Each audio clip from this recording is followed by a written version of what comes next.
زیور کے معاملے میں بس اوقات یہ طرز عمل سامنے آتا ہے کہ زکوٰۃ دینے کا ٹائم آئے تو مرد حضرات یہ کہتے ہیں کہ یہ زیور عورت کی ملکیت ہے،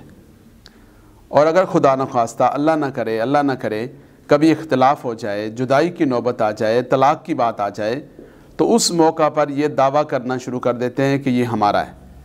اس لیے زیور کے بارے میں یہ بات واضح ہونی چاہیے کہ وہ ہے کس کا۔ اگر تو نکاح کے موقع پر، شادی کے موقع پر اس زیور کو بطور مہر کے لکھا گیا،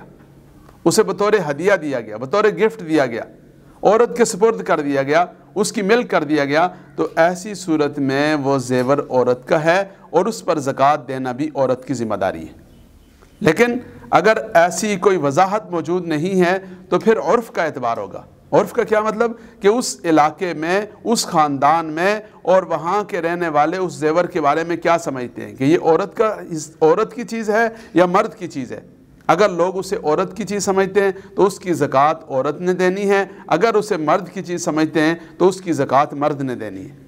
اچھا، اس کا جائزہ لینے کا ایک طریقہ اور ہے کہ خدا نخواستہ اس علاقے میں، اس خاندان میں کسی جگہ پر کوئی جھگڑا ہو گیا، اختلاف ہو گیا، بات طلاق تک چلی گئی، بات خلا تک چلی گئی، تو اب کیا دعویٰ ہے کہ آیا وہ زیور لڑکے والے رکھتے ہیں یا وہ زیور لڑکی کا حصہ اور لڑکی کا حق تصور کیا جاتا ہے؟ جو اس کے بارے میں اس موقع پر فیصلہ ہوگا وہ فیصلہ حتمی ہوگا اور اس کے مطابق زیور کی ملکیت ہوگی، اور جس کی ملکیت میں زیور ہے اسی کے ذمہ اس کی زکوٰۃ ہوگی۔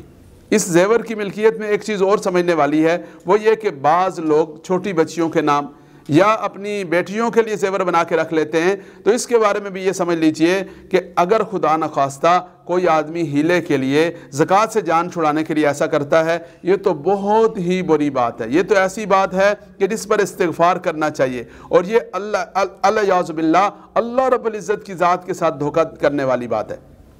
تو اس پر تو بالکل ہی کوئی گنجائش، کوئی راستہ نہیں۔ ہاں، اگر